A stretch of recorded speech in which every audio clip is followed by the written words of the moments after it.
ബിസ്മില്ലാ അൽഹംദുലില്ലാ വസ്സലാത്തു വസ്സലാമു അലാ റസൂലില്ലാ വഅലാ അലിഹി വസ്സഹ്ബിഹി അജ്മഈൻ അമ്മാ ബഅദ്.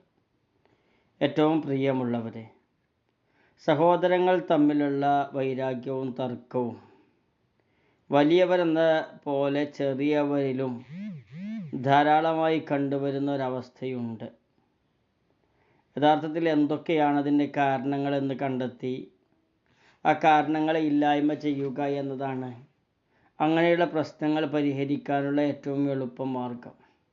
ഒന്ന്, കളികളാണെങ്കിലും പണമാണെങ്കിലും സ്നേഹമാണെങ്കിലും ഇതിൽ അവകാശങ്ങൾ കിട്ടുന്നിടത്ത് അന്യായമായി ഫീൽ ചെയ്യുക. അവൻ അധികം കിട്ടി, എനിക്ക് കുറവാണ് കിട്ടിയത്, എന്നെ പരിഗണിക്കുന്നില്ല എന്ന് തോന്നൽ സിബ്ലിങ്സിന് ഇടയിലുള്ള ഇങ്ങനെയുള്ള തർക്കങ്ങൾക്ക് കാരണമാകും.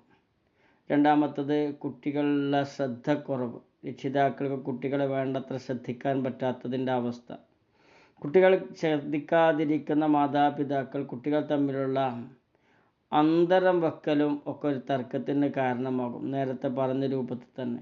ഇനി കുട്ടികളിൽ ചില ആളുകൾക്ക് കൂടുതൽ സാന്നിധ്യമോ സാധനമോ സൗകര്യമോ ലഭിക്കുമ്പോൾ അതിൽ അസമത്വവും അസംതൃപ്തിയും തമ്മിൽ തർക്കത്തിന് കാരണമാകും. അഥവാ അങ്ങനെ ഫീൽ ചെയ്യുന്ന കുട്ടി എപ്പോഴും ഡിപ്രഷനിലേക്ക് പോവുകയും അവനെ പരിഗണിക്കുന്നില്ലെന്നൊരു പഴിചാരൽ രക്ഷിതാക്കളുടെ മേലുണ്ടായിരിക്കുകയും അവരാരെയാണ് പരിഗണിക്കുന്നു എന്ന് കുട്ടിക്ക് തോന്നുന്നുവോ അവരെ ഉപദ്രവിക്കുകയും ചെയ്യും. അതേപോലെ പരസ്പരം ആശയവിനിമയക്കുറവ്, രണ്ടുപേർക്കിടയിലെ പ്രതികരണവും പിഴവുകളും തെറ്റായ ധാരണകളും തർക്കത്തിന് കാരണമാകാം.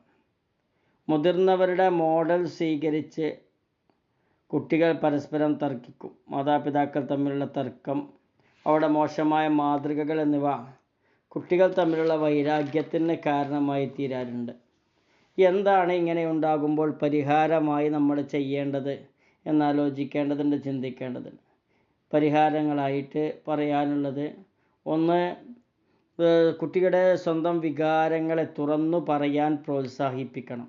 അവന് പറയാനുള്ളതെന്തെന്ന് കേൾക്കുകയാണ് ഏറ്റവും പ്രധാനം. കേൾക്കുമ്പോൾ സ്വാഭാവികമായും ഈ പ്രശ്നത്തിൻ്റെ സത്ത പറയാൻ അവൻ തയ്യാറാവും, അഥവാ അതിൻ്റെ എസൻസ് പറയാൻ അവൻ തയ്യാറാകും. അതങ്ങനെയല്ല എന്ന് ധാരണ തിരുത്തി കൊടുക്കുന്നതോടുകൂടി ആ പ്രശ്നം പരിഹരിക്കപ്പെടാൻ സാധ്യതയുണ്ട്.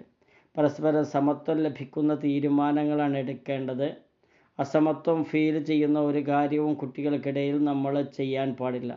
സ്നേഹപൂർവമായ ഇടപെടലിന് വ്യക്തിപരമായി ഓരോരുത്തരെയും ബഹുമാനിക്കുക എന്നൊരു കാര്യത്തിലേക്ക് നമ്മൾ എത്തണം. സഹാനുഭൂതി, സഹജീവികളുള്ള അനുഭൂതി, അഥവാ സഹജീവിയുടെ അതേ വികാരത്തിലേക്ക്, വിചാരത്തിലേക്ക്, ചിന്തയിലേക്ക് നമ്മൾ എത്തിച്ചേരുക എന്നതാണ് ആ സഹജീവിയോട് കൂടുതൽ കമ്മ്യൂണിക്കേറ്റ് ചെയ്യാൻ നമുക്ക് സാധിക്കുന്ന ഒരു ഇടം. അതുകൊണ്ട് തന്നെ സ്നേഹപൂർവമായ ഇടപെടൽ, വ്യക്തിപരമായി ഓരോരുത്തരെയും ബഹുമാനിക്കൽ, ഇതൊക്കെ ആവശ്യമാണ്.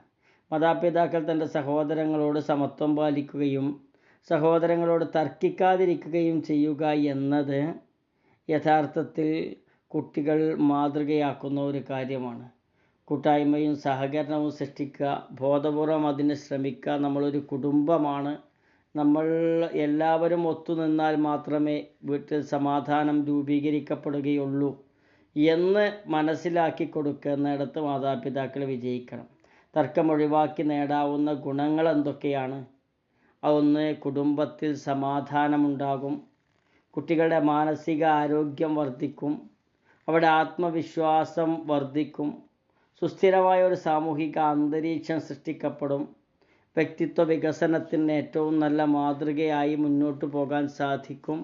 അതുകൊണ്ട് തന്നെ കുട്ടികൾക്കിടയിലെ ചെറിയ ചെറിയ തർക്കങ്ങളെ വലുതാക്കി കാണാനോ ചെറുതാക്കി കാണാനോ ശ്രമിക്കാതെ എന്താണുള്ള വസ്തുതയെങ്കിൽ ആ വസ്തുതയെ കൃത്യമായി വിലയിരുത്തി അതിനുള്ള പരിഹാരങ്ങൾ നിർദ്ദേശിച്ച് അവരെ എന്തിൽ നിന്നാണോ അവർ മാറേണ്ടത് അതിനവരെ സഹായിച്ച് മുന്നോട്ട് പോകാൻ നമുക്ക് സാധിക്കണം. അല്ലാഹു തആല അതിനെ അനുഗ്രഹിക്കട്ടെ. അസ്സലാമു അലൈക്കും വറഹ്മത്തുള്ളാഹി വബറകാതുഹു.